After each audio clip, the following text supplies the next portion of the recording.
Horace Corbin Day, Jemison Investment Company. Corbin Day already had an impressive name in business when he arrived in Birmingham in the 1980s. And in the Magic City, he left an indelible mark, not just through his leadership at the Jemison Investment Company, but also through his impact on the broader Birmingham community.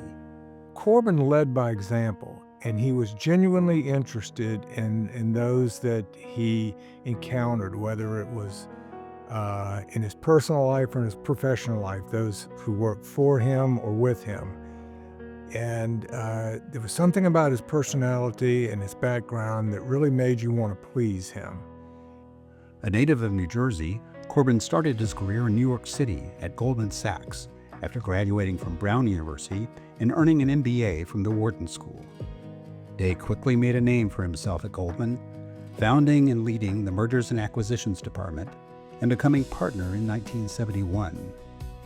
Along with his wife, Dorothy Jemison Day, and his family, he relocated to London, leading the opening of the firm's UK office.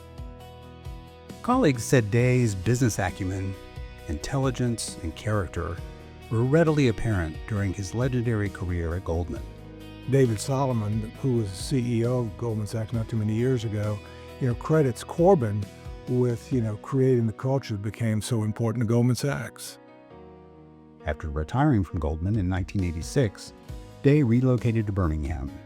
In 1987, he led the transition at the family business, Jemison Investment Company. Corbin was very close to his father-in-law, John Jemison, who started Jemison Investment Company in 1949.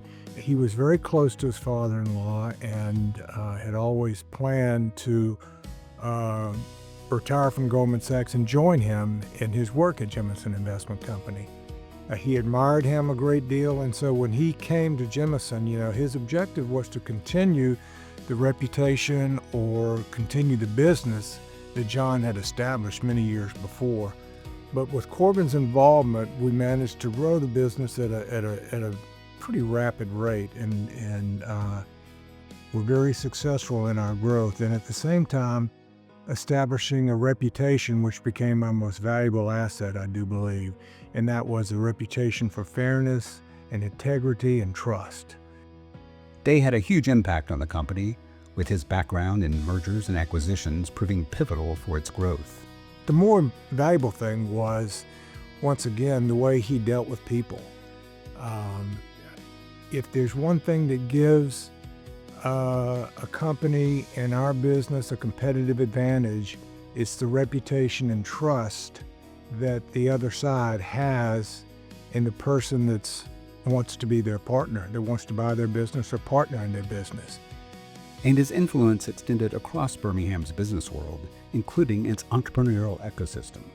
There were noteworthy events along the way, transactions that were significant that kind of helped fuel the growth and propelled us forward through the years. Our investment in Bassmaster magazine, our investment in a company called Southwest Stainless.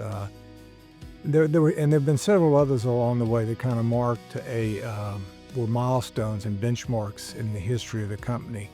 Corbin's success and encouragement really always gave you the confidence to try hard, give it your best shot, but not be afraid of failing.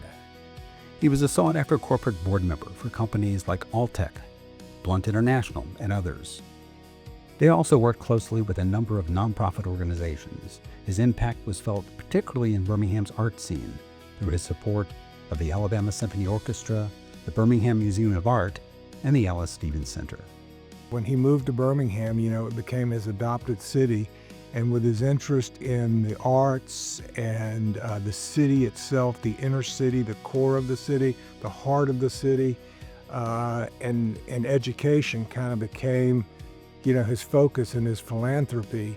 That's what he saw as the role that his success should play in helping better our community and those around him.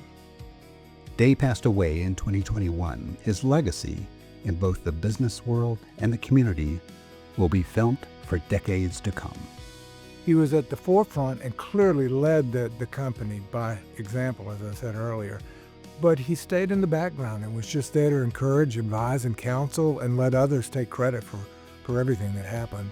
He was admired and respected by all, which was a real asset to us because it allowed us to run the business, in our relationship with Corbin, knowing that everyone trusted what we were doing because they trusted Corbin. He was clearly, the leader of the family. But I think probably the greatest legacy will be or can be seen in the effect that he had on individuals. Whether it was those young partners at Goldman Sachs that went on to become Secretary of the Treasury or Governor of a state, or whether it's young business people here in Birmingham, he enjoyed seeing others succeed as much as he enjoyed succeeding himself.